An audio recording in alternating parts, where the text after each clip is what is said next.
Nuremberg, 1929. The Nazi Party Congress marks the beginning of what German playwright Bertolt Brecht will call the resistible rise of Adolf Hitler. The devastating economic crisis which began in the United States has caused havoc throughout the world, particularly in Germany.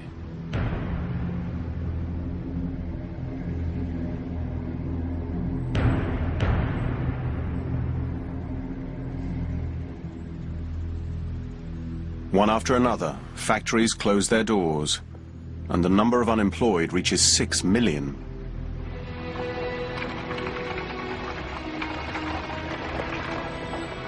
It is within this climate that many Germans turn to the Nazis, or to the communists, who also have their own uniformed paramilitary troops.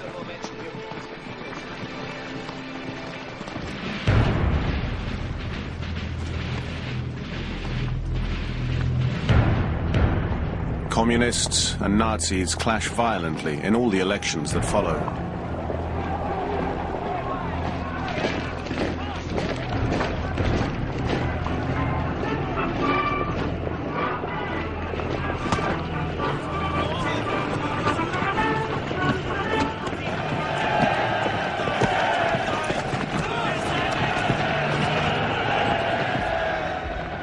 Hitler provokes disorder, whilst at the same time claiming to be the only man capable of stopping it.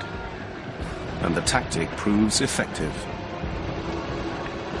Hitler rallies small business owners and homeowners to his cause by denouncing the threat of the Red Plague, the egalitarian Marxists.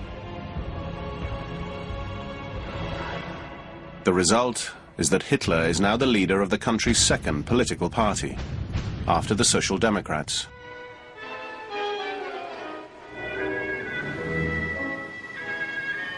Yet the upper classes, who despise Hitler, seem largely unconcerned. Author Stefan Zweig wrote, "To them, power had always been the reserve of the barons, the princes, and those with a university education. Nothing blinded the German intellectuals as much as pride in their culture." And in the meantime, Hitler's rise continues. In just a year, he comes to dominate the extreme right in Germany. Veterans associations, such as the Steel Helmets, with 500,000 members, will have to obey his orders.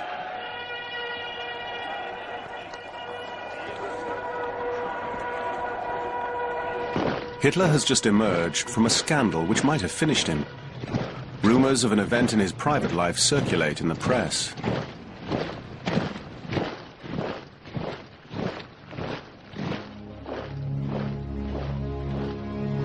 He had conceived a passion for his own niece, Gaily Raubel, aged 23.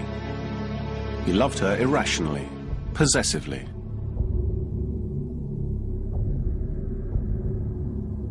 Gaily Raubel has just committed suicide. She was living with Hitler in his Munich apartment. She confided to a friend, "My uncle is a monster.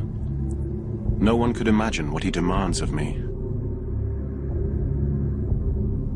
She had wanted to leave him, and now she's dead. A press campaign is launched against Hitler, accusing him of sexual perversion and even of having Gaily murdered. Extremely depressed, Hitler threatens to kill himself. His worried entourage decides to act.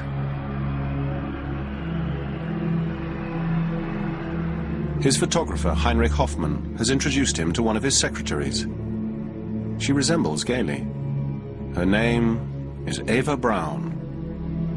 She's already quite worldly. She fits the bill. She's captivated by the Nazi Party leader's popularity. Hitler will make her his new shadow mistress. He declares himself a bachelor, married to Germany, to gain the sympathy of female voters. At Eva Braun's side, Hitler recovers his strength as a political animal, at a time when the mandate of Germany's president, Hindenburg, is coming to an end. Hitler is among the candidates to succeed him in 1932.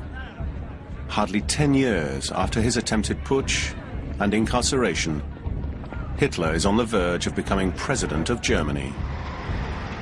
Germans are subjected to an intensive poster campaign. Nazi propaganda chief Joseph Goebbels devises an ultra-modern election campaign using aeroplanes, a European first.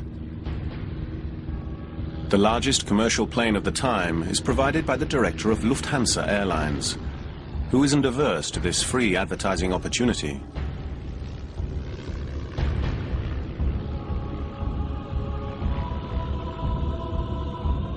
Hitler sets off on a tour of some 100 German towns, where he can gauge his popularity. His pilot, Hans Bauer, recalled, "We flew in all kinds of weather, even in storms. Cancelling a rally was out of the question. People ended by losing their fear of flying." Hans Bauer concludes that Hitler contributed to the expansion of air traffic. Goebbels invents the slogan, "The Führer above Germany."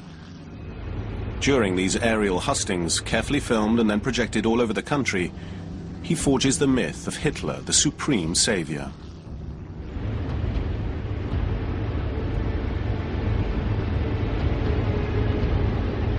But Goebbels cannot relax yet. The campaign is expensive, and the industrial barons are still wary of Hitler's violent methods.